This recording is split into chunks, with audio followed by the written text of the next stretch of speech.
E eu quero trazer uma rápida reflexão sobre esse texto. E eu espero que o mesmo possa trazer edificação para a tua vida, fortalecimento, perseverança, fé, mas acima de tudo, compromisso com a palavra de Deus. Amém? E eu creio que Deus está levantando uma geração diferente, uma geração semelhante aos nossos irmãos do antepassado.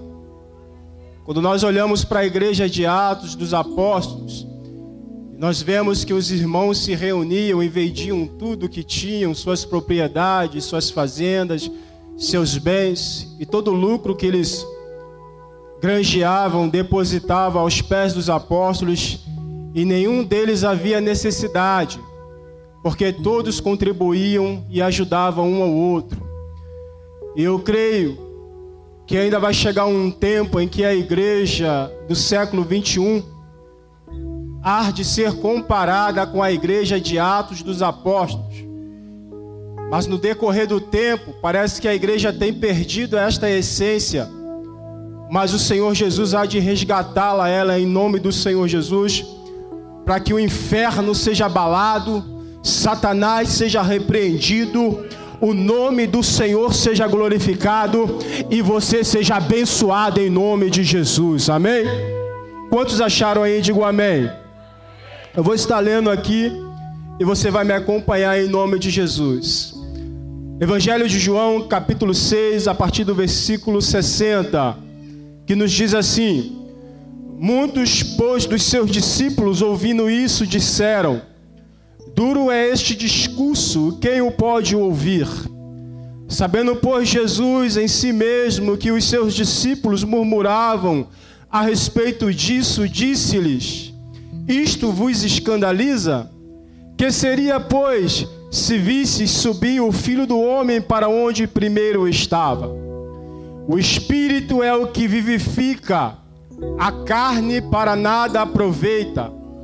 As palavras que eu vos disse são espírito e vida.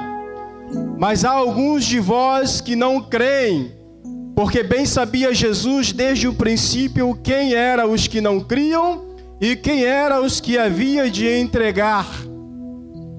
E dizia: por isso eu vos disse que ninguém pode vir a mim, se por meu Pai lhe não for concedido. Desde então, muitos dos seus discípulos tornaram para trás e já não andavam com ele. Então disse Jesus aos 12: quereis vós também retirar-vos?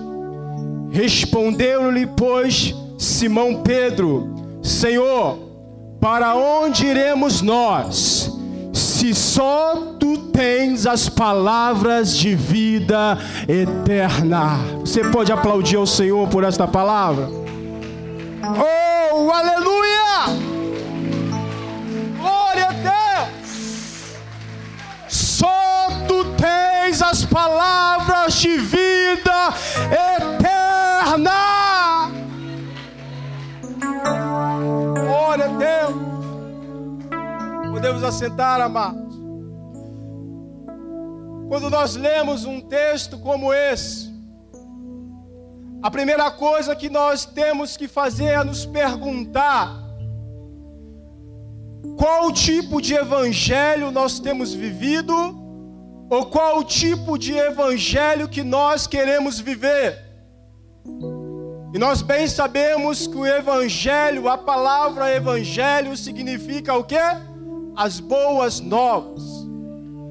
E quem não quer novidade para a sua vida, quem não quer algo novo para a sua vida, você já se deparou com aquela pessoa que sonhou em comprar o seu carro, e quando ele consegue comprar o seu carrinho lá na sua agência, naquela agência, com aquele cheirinho de novo, com os bancos ainda cobertos por aquele plástico, e quando você entra dentro desse carro, você sente uma sensação boa, porque é algo novo. Quando você consegue construir a sua casa, com tanto suor, com tanto sacrifício, consegue deixar a sua casa do jeitinho que você tanto sonhou, do jeitinho que você tanto pensou, e quando você entra para inaugurar a sua casa, você sente prazer e alegria, porque a sua casa é uma casa nova. O ser humano é assim, nós somos assim. O novo nos atrai. E a palavra evangelho significa boas novas. E eu quero crer e profetizar sobre a tua vida que as boas novas de Deus hão de chegar na tua casa, na tua família. As boas novas de Deus hão de acontecer na tua vida.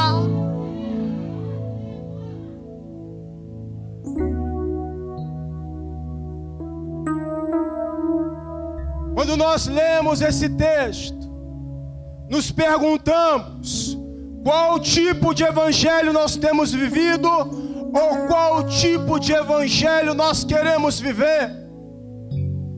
Porque a impressão que as pessoas hoje, nos nossos dias atuais, nos passa, a impressão que muitos crentes nos passa, é que o evangelho é um evangelho fácil de se viver. Mas qual foi o texto na Bíblia que você encontra Jesus dizendo que é fácil servir a Ele? Aonde você encontra na Bíblia Jesus dizendo que o evangelho é o evangelho light, que o evangelho é um evangelho pop, que o evangelho é um evangelho que traz alegria sempre e cotidianamente na nossa vida? Não. Jesus não mentiu quando Ele disse para nós que no mundo tereis aflições, mas Ele logo completa: mas tem de bom ânimo, meu filho, porque assim como eu venci o mundo, vós vencereis também. Por que hoje esta palavra evangelho tem sido uma palavra que tem atraído muitas pessoas? Tem sido uma palavra que tem atraído várias classes de pessoas. O evangelho não tem alcançado somente a classe pobre. O evangelho não tem somente alcançado a classe média, mas o evangelho também tem alcançado a classe alta. Mas a grande diferença é, desses três tipos de classe, como é que você está vivendo o evangelho que transforma e que liberta?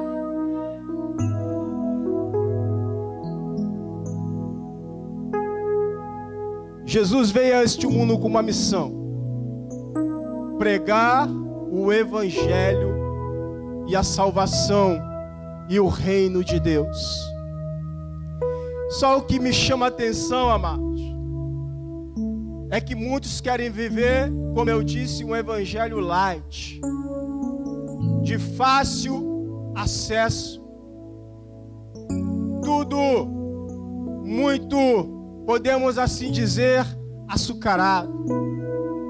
O evangelho, aonde todos podem fazer o que bem quiser, mas não querem fazer aquilo que Deus quer que elas façam. Estamos vivendo um evangelho onde as pessoas sobem no altar de Deus e pregam a palavra, mas após descer deste altar, vão para um baile funk. Existem pessoas que estão vivendo um tipo de evangelho onde elas tocam no ministério de louvor, mas quando saem daqui vão para uma boate. Estamos vivendo um tipo de evangelho onde as pessoas estão adorando a Deus dentro do templo, mas estão com 2, 3, 4, 5 mulheres lá fora. Estamos vivendo um tipo de evangelho onde as pessoas dão glória a Deus e aleluia, mas lá fora só abre a boca para amaldiçoar a vida das pessoas. Estamos vivendo um tipo de evangelho aonde você não consegue ser verdadeiro e autêntico, ou seja, aquela pessoa de duas faces. Na tua frente é uma coisa, mas por trás está te esfaqueando. Estamos vivendo um tipo de evangelho quando as pessoas estão dentro da igreja abraçando umas às outras, mas lá fora está fofocando da tua vida. Quando nós lemos esse texto, nós percebemos que Jesus, quando começa a pregar o evangelho verdadeiro, o evangelho autêntico, a palavra verdadeira, sabe o que acontece? Muitos dos discípulos começam a retroceder. E eles dizem: duro é este discurso, quem o pode ouvir? E sabe o que acontece? Eles começam a virar as costas e abandonar Jesus.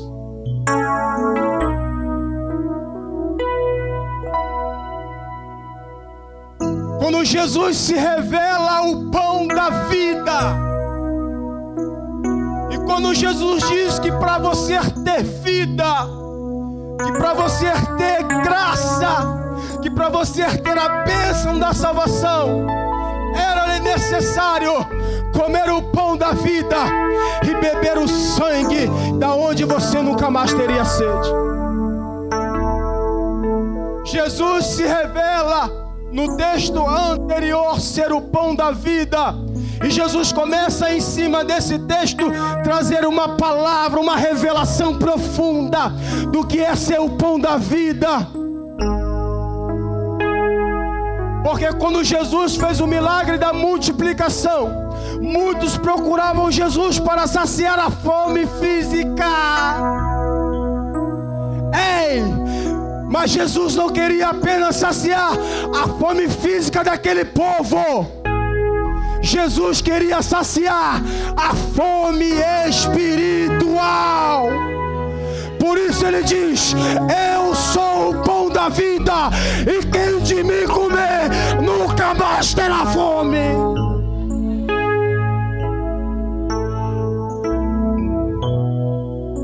Eu sou a água da vida, e quem de mim beber nunca mais terá sede.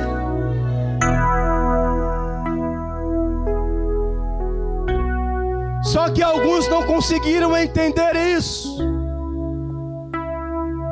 E ele começa o texto dizendo: muitos, pois, dos seus discípulos ouviram isso e disseram: duro é este discurso, quem o pode ouvir? Sabe qual é o nosso problema? É que nós queremos ouvir aquilo que o nosso ego quer ouvir, mas nós não queremos ouvir aquilo que Deus quer falar.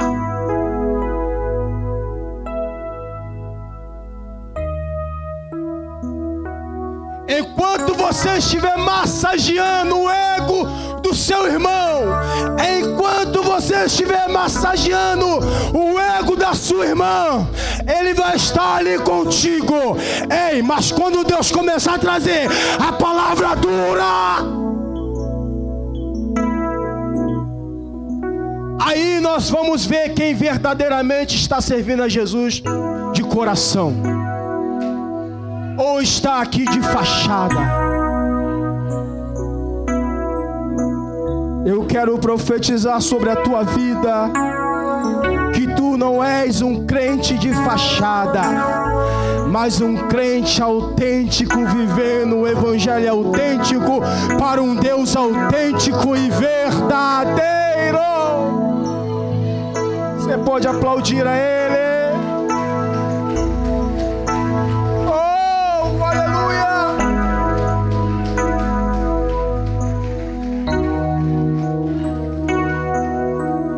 Sabe o que eu acho mais interessante? No versículo 61, que ele vai dizer assim: sabendo, pois, Jesus em si mesmo que os seus discípulos murmuravam a respeito disso, disse-lhes: isto vos escandaliza? Sabe o que eu acho mais interessante, amados? É que o camarada que tem coragem de subir num altar como esse, ou em qualquer outro lugar, tenha, com respeito da palavra, a cara de pau de falar do amor de Deus, mas vivendo uma vida dupla lá fora. Quando se implanta, como o nosso apóstolo implantou, o sistema de visão, da visão MDA de células, muitos se escandalizaram, acredito eu, mas não se escandaliza com alguém que sobe aqui no altar e está traindo a mulher com 2 e 3, 4 lá fora.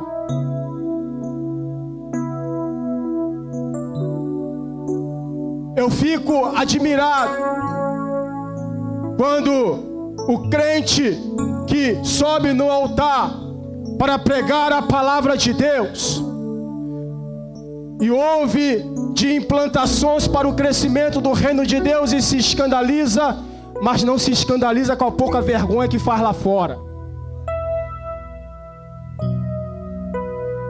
Jesus está dizendo, em outras palavras, a minha palavra o escandaliza? Jesus está dizendo para aqueles discípulos: vocês fazem coisas bem pior. Vocês fazem coisas que escandalizam o meu evangelho. Vocês fazem coisas que trazem vergonha ao evangelho. E quando eu trago uma palavra de conserto, agora vocês querem abandonar o evangelho?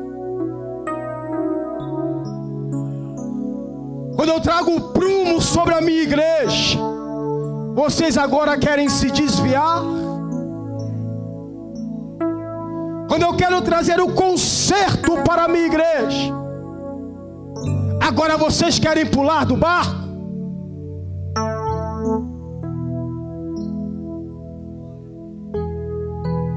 Quando eu quero trazer um avivamento para a minha igreja,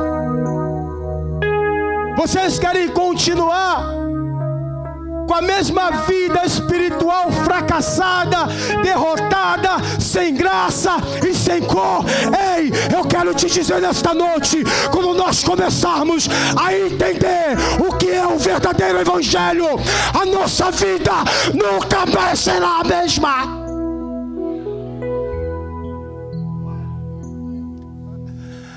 As nossas páginas em brancos da vida vão começar a ter cor, vai começar a ter graça. Quantos de nós saímos de nossa casa e quando entramos porta dentro deste santuário, nos sentimos desanimados, cansados, sem vigor, sem alegria, sem energia. Mas Deus tem misericórdia do seu povo, porque quantas foram as vezes que eu já entrei essas portas cabisbaixo, triste, angustiado, mas quando nós chegamos aqui, ouvimos uma palavra de renovo e Deus nos enche da sua graça. Aí nós entendemos o que o salmista diz: alegrei-me quando me disseram, vamos à casa do meu Senhor. Servir a Deus é alegria. É claro que nem sempre nós estaremos sorrindo, mas certo é que enquanto estivermos vivendo este evangelho, a graça de Deus estará sobre a nossa vida, o amor de Deus estará sobre a nossa vida, o perdão de Deus estará sobre a nossa vida, a misericórdia de Deus estará sobre a nossa vida, e o amor de Deus estará sobre a nossa vida. Mas eu louvo a Deus, amado, que em meio a tanto caos que nós estamos vivendo, do evangelho light que nós estamos vendo por aí, Deus sempre tem levantado no meio do seu povo um remanescente. Quem é que é remanescente do Senhor?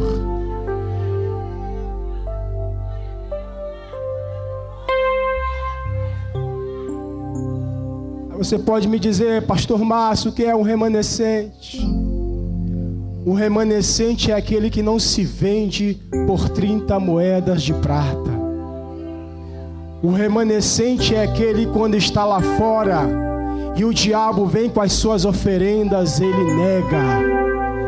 O remanescente é aquele que quando o pecado bate a porta, ele fecha a porta na cara do pecado e continua dando glória a Deus. O remanescente é aquele que mesmo quando a sua despensa está vazia, ele continua dando glória a Deus. O remanescente é aquele, quando todos estão retrocedendo, ele continua firme. O remanescente é aquele que quando todos deixam de acreditar, ele continua acreditando. Quem é remanescente? Quem é remanescente? Quem é remanescente? O remanescente é aquele que mesmo diante da morte não nega o Evangelho.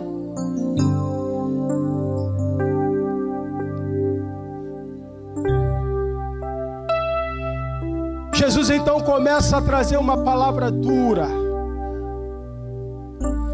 Jesus então começa a espremer, no sentido literal, a ferida. Para que certas feridas dentro do corpo de Cristo cicatrizem-se, precisa ser de um tratamento. E muitas das vezes, tratamento requer dor. Muitas das vezes, tratamento requer passar pelo vento. Tratamento requer passar pela moinha. Mas estamos dispostos a passar por isso? Eu me lembro que quando criança, saiu um furúnculo na minha perna, e a minha avó era aquela avó bem católica, que fazia as rezas com aquelas plantas, né? E a minha avó, certa vez falou assim, meu filho, vem cá que eu vou fazer uma reza nessa tua ferida, e você vai sarar dela. E ela foi lá, fez a reza dela. Mas no outro dia o negócio piorou. E eu tive que ir no médico. E eu só sarei depois que o médico espremeu a ferida. E como doeu. Como doeu.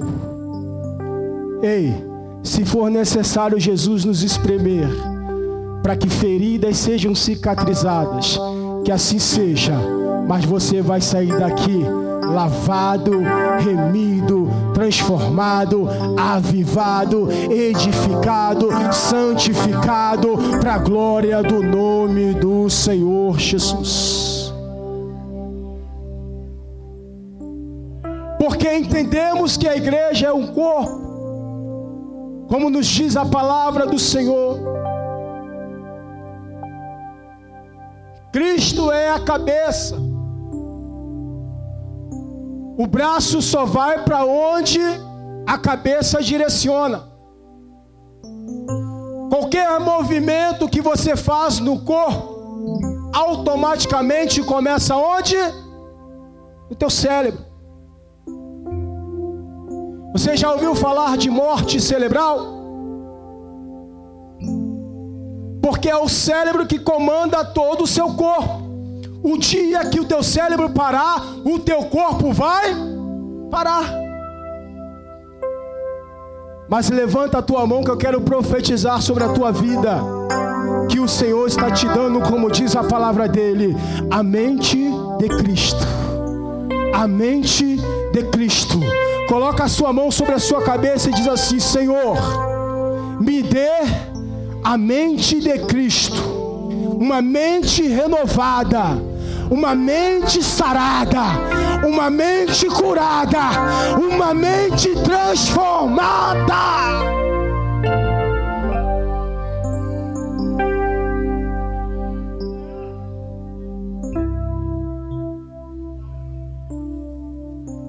A igreja é um corpo. E como todo corpo, os seus membros têm que estar o quê? Unidos. Eu não consigo entender como as pessoas conseguem falar mal do membro do seu próprio corpo. Você é aquele tipo de pessoa que fala mal do teu braço direito?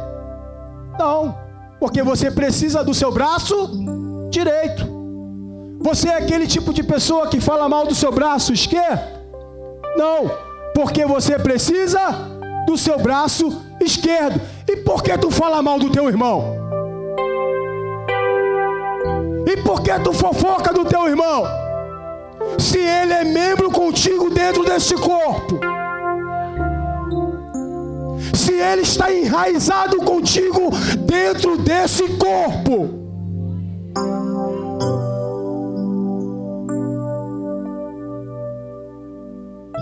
É claro que nem todos pensam da mesma forma, nem todos pensam igual, mas o que nos une não é a nossa diferença, mas é Cristo, que é a cabeça. É isso que nos une. O que me une é a minha esposa e a minha esposa a mim, totalmente diferentes. É o amor que sentimos um pelo outro e Cristo. Você já parou para pensar? Deus colocar duas pessoas completamente diferentes debaixo de um mesmo teto e elas não conseguem conviver juntos. Assim tem que ser na igreja. Várias cabeças pensando diferente, mas enquanto a cabeça que é Cristo estiver coordenando, elas conseguem sobreviver.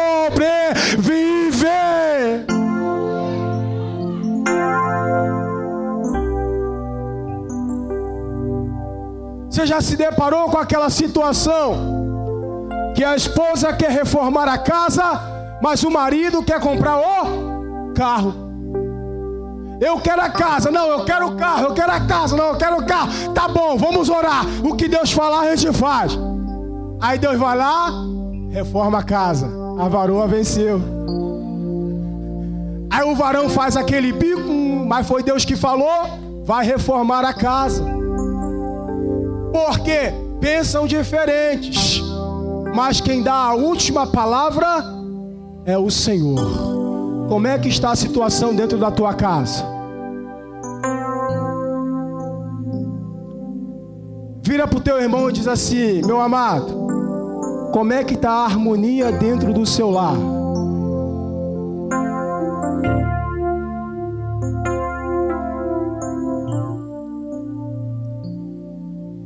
Eu confesso que preciso aprender muito.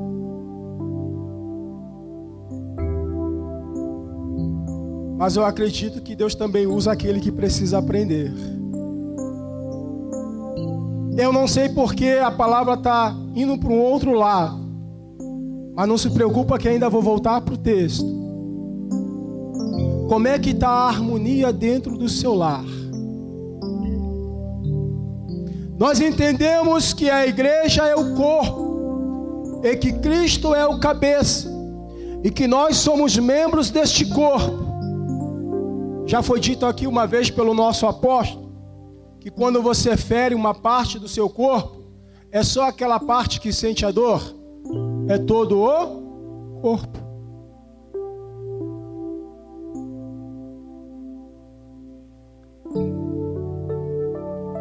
Esses dias eu estava vendo um filme de guerra, aonde o soldado se alistou para a guerra, mas ele, em hipótese alguma, usava armas nessa guerra. Ele passou um processo difícil no quartel, e quando ele foi para a guerra, ele não usava armas. E sabe o que aconteceu? Ele salvou muitas vidas sem sequer dar um tiro. Porque ele se compadecia com a situação dos feridos. O seu superior o ordenava a usar arma, mas ele assentou em seu coração não usar arma. E ele salvou muitas vidas sem sequer dar um tiro na guerra. É assim que a igreja tem que ser. Quando nós encontrarmos alguém, um membro deste corpo ferido, machucado, derrotado, a nossa função não é terminar o serviço que o diabo fez, mas a nossa função é pegar ele em nosso colo, curar das suas feridas, tratar as feridas para que elas se cicatrizem, porque enquanto o teu irmão estiver ferido, o corpo está doente.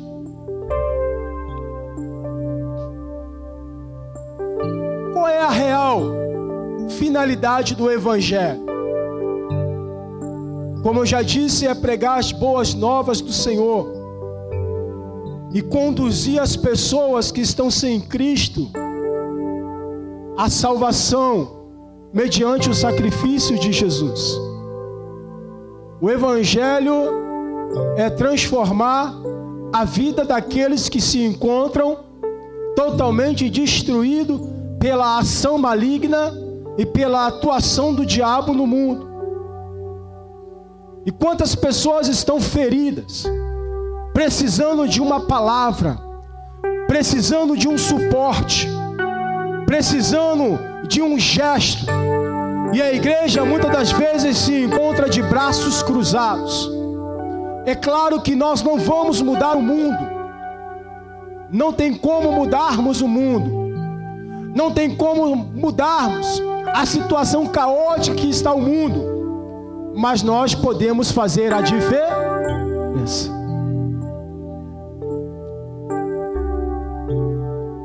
Qual o tipo de evangelho, então, que nós temos que viver? Qual seria o evangelho autêntico, o evangelho verdadeiro? Às vezes eu fico me perguntando, irmãos, a facilidade que nós, brasileiros, temos de pregar o evangelho e de falar do amor de Deus. Enquanto muitos países, como já foi dito aqui, está havendo perseguição a cristãos e muitos estão sendo mortos por causa deste evangelho. E nós temos esta facilidade de ir em qualquer esquina desta rua e falar do amor de Jesus a qualquer pessoa. E ninguém vai te prender por isso por enquanto. E ninguém vai te matar por isso por enquanto. E ninguém vai arrancar tua cabeça por isso por enquanto. Porque quando Jesus começar a apertar a sua igreja, aí, sabe o que vai acontecer? É como o servente de pedreiro. Ele pega a peneira, coloca a areia na peneira e começa a peneirar. A areia mais fina começa a cair, a parte mais grossa fica. Sabe o que eu vejo Deus fazendo? Colocando a sua igreja no Brasil na peneira e ó.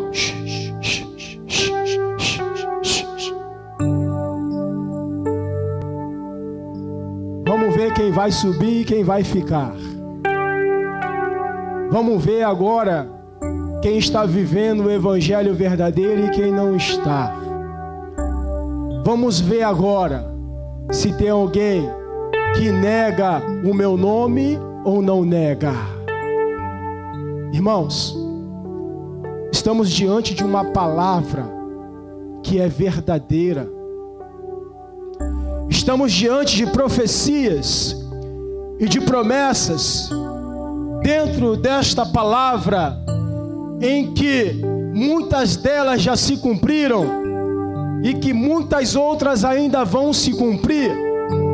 E nós, como crentes em Cristo Jesus, temos que estar alerta e vigilantes para não ficarmos daquele grande dia.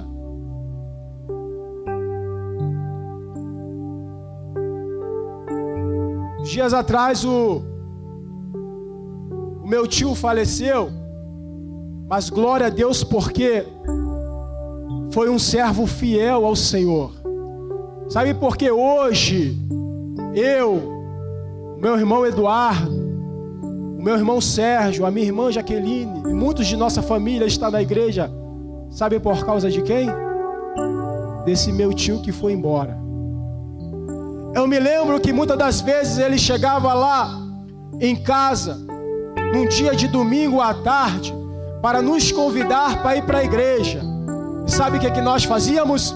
Lá vem tio Djalma, vamos nos esconder, porque ele vai chamar a gente para a igreja.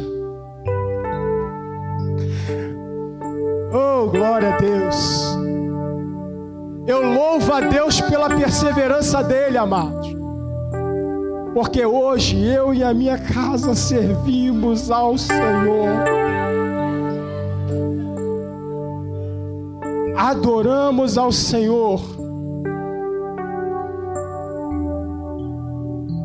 E no dia do seu sepultamento, a única coisa que vinha à minha mente e ao meu coração era Deus falando comigo: meu filho, ele agora está colhendo fruto de tudo que ele plantou aqui na terra.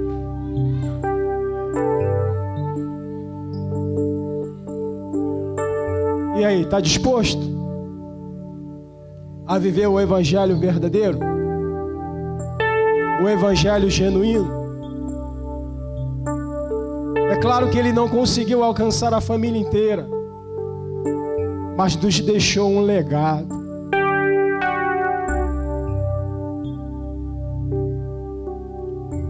A pior coisa, como o apóstolo já disse aqui, é você partir desta terra e não deixar um legado.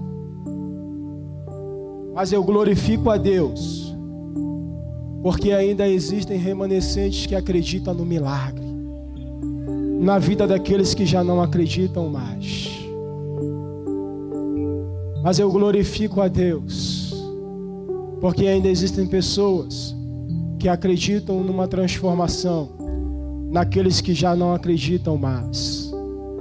Mas eu louvo a Deus, porque ainda existem pessoas que acreditam na esperança naqueles que já a perderam há muito tempo. Ei, tudo isso que eu falei para você aqui nessa noite se resume em uma simples palavra: Jesus te ama.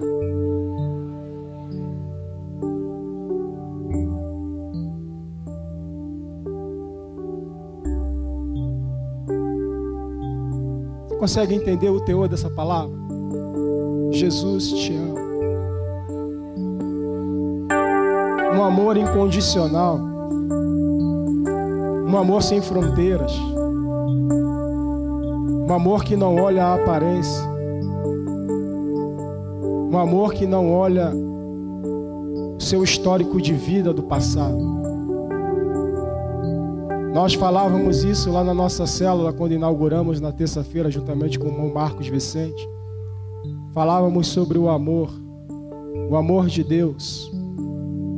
Você sabe que é um ser todo supremo e poderoso entregar aquilo que ele tem de mais precioso por um ser totalmente desprezível que sou eu e você? Quando nós olhamos para o nosso histórico do passado, vemos quão vergonhoso eram as nossas atitudes. Mas quando nós olhamos para o amor de Deus por nós, Ele revela toda a essência da sua glória. Que amor é esse? Que sentimento é esse? Que nos move, nos comove, nos transforma, nos renova. O amor de Deus por nós não é meramente uma sensação ou emotivação, mas é o amor revelado não só em palavras, mas também em atitudes. Dizer que eu amo meu irmão, mas falo mal do meu irmão, é mesmo que dizer que não amo. Dizer que amo o meu apóstolo, mas fala mal do apóstolo, é mesmo dizer que não amo. E a palavra diz como é que você pode amar alguém que você vê, que você não vê, né? Se você não consegue amar aquele que você está do teu lado, aquele que você vê todos os dias. Sabe o que Deus precisa fazer, amados, para que a igreja do Brasil ou em qualquer outro lugar do canto desta terra se desperte para viver o evangelho autêntico e verdadeiro? É colocar um espelho como esses que estão aqui no altar. Eu quero te fazer esse desafio, que quando você chegar em casa, olhe-se no espelho e diga para si mesmo: quem sou eu no reino de Deus? Sabe por quê?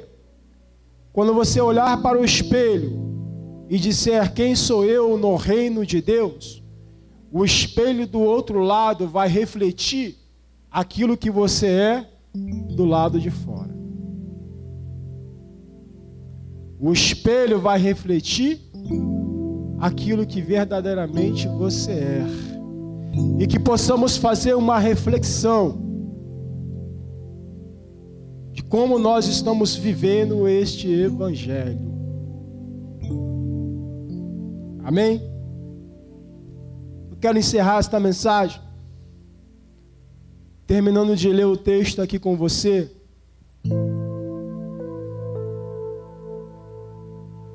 O versículo 63, que diz assim: o Espírito é o que vivifica, a carne para nada aproveita. As palavras que eu vos disse são Espírito e vida. A gente anda, é claro que existe todo um cuidado com o corpo, né? E isso não é errado, você cuidar do seu corpo, se alimentar bem, fazer exercício físico. Aquilo que a gente mais preza, cuida, né? Para manter na boa forma, sabe o que é isso para Deus? Nada. É fútil. A matéria para Deus é fútil. É nada. É pó. É barro. Essa alvenaria que você está vendo, isso para Deus não é nada. Mas pelo fato de nós sermos carnais, seres naturais, nós temos, né, o cuidado de preservar e de cuidar e de manter a boa forma. É ou não é verdade?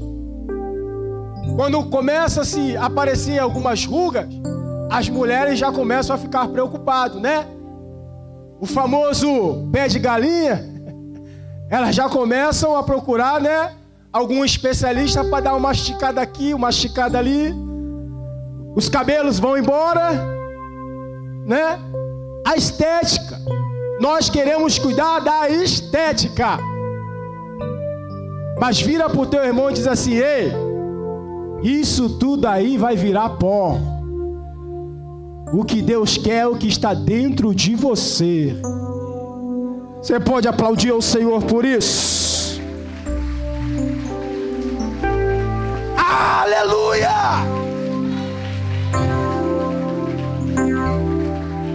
O Espírito é o que vivifica, a carne para nada aproveita. As palavras que eu vos disse são Espírito e vida.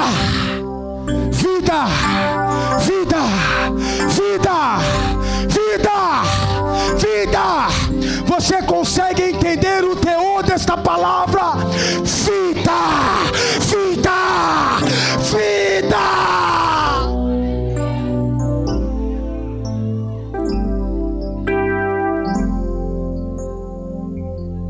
O que vai saltar de dentro de você para fora, quando este corpo deitar no chão, é a vida. Que Deus um dia fez assim, ó, soprou dentro das tuas narinas e disse: haja vida, fôlego de vida. O teu espírito, sabe o que mantém o teu corpo de pé? É claro que cientificamente, né? Dentro da ciência são os ossos, os músculos, mas espiritualmente nós entendemos que é o Espírito, a fonte de vida que Deus soprou dentro de você. Quero te convidar a ficar de pé nesse momento.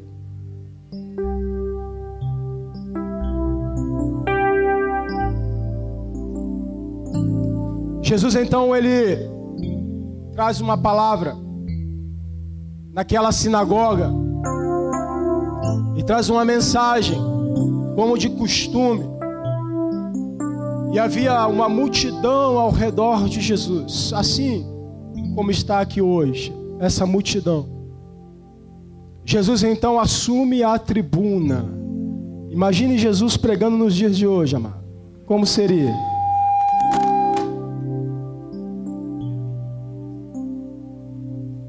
Imagine Jesus subindo e assumindo a tribuna da sinagoga. E as pessoas esperando ouvir uma palavra que alimente o seu ego. As pessoas esperando ouvir uma palavra que as alimente fisicamente. Mas Jesus trouxe uma palavra naquele dia que iria as alimentar espiritualmente. E há um segredo aqui, amados. Nem todos estão preparados para receber e comer do alimento que Deus quer nos dar. Você sabia disso? Nem todo mundo está preparado para comer a picanha de Jesus. Nem todo mundo está preparado para comer a feijoada de Jeová. Nem todo mundo está preparado para comer o mocotó de Jesus. Porque sabe o que vai acontecer? Se comer vai dar uma congestão nele, ó, que ele vai passar mal. Porque não está preparado. Foi o que aconteceu quando Jesus trouxe uma palavra para alimentar a alma daquelas pessoas. Eles viraram e disseram: duro é este discurso, quem o pode ouvir? E começaram a abandonar a Jesus. Imagine Jesus pregando aqui hoje. Qual seria a sua atitude? E Jesus pregando, e um a um virando as costas para ele. E Jesus vendo aquela cena, sabe o que acontece? O texto nos diz que fica apenas Jesus e os seus 12 discípulos. Quem é discípulo de Jesus aqui verdadeiramente? Glória a Deus. Aí Jesus vira para os seus discípulos e diz assim: e aí, vocês também querem ir? Ah, amados, foi aquilo que eu falei, sempre tem um remanescente. Você pode olhar para o teu irmão aí? Olha para ele e diz assim: olha, sempre tem um remanescente. Você já entendeu o mistério, não já? Eu já vi aqui alguns sorrindo, né? Alguns já querendo dar glória a Deus. Você entendeu? Jesus virou e disse: e aí? Vocês também não querem ir embora? Aí Simão Pedro, cheio de autoridade, cheio da graça, cheio da unção de Deus, Jesus, quando viu aquela cena, penso eu, que o diabo, o inferno, começou a sorrir. Alá, alá, estão virando as costas para ele. Alá, alá, estão virando as costas para ele. Aí Deus disse assim: Satanás, eu não vou deixar isso barato. Deus enche Simão Pedro da graça e da unção, e ele se levanta e diz: Senhor, para onde iremos nós, se só tu tens as palavras de vida eterna?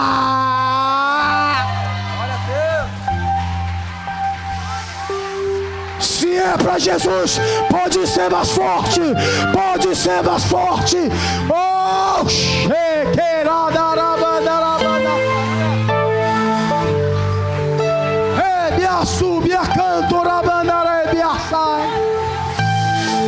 tá sentindo a graça, tá sentindo a graça, tá sentindo a graça.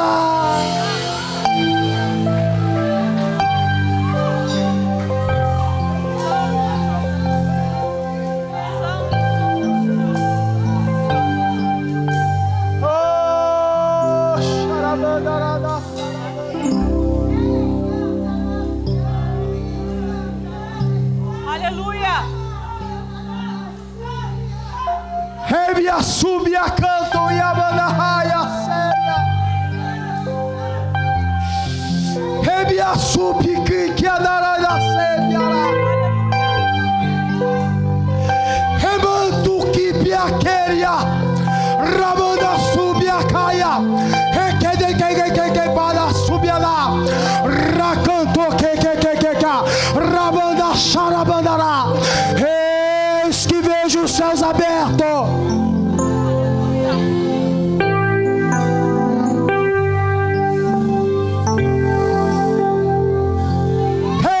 Subia canto bianaia, ramando que bandaraia, xabandaça, rebia canto bianaça, e tu piquia na banda raia, cheque rebia na bandaça, a banda sai, seria bando.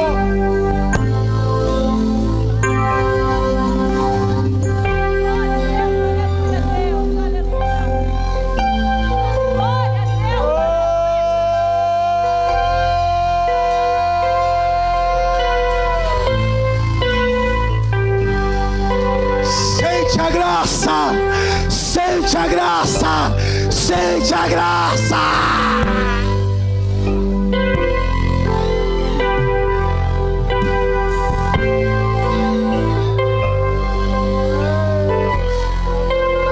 Eu sei que tem mais. Eu sei que existe mais de Deus pra mim. Que amor é esse?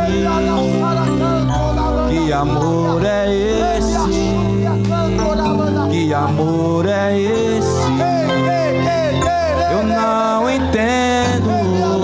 Maior que um amor de um pai, mais forte que o amor de um homem, mais profundo que um amigo.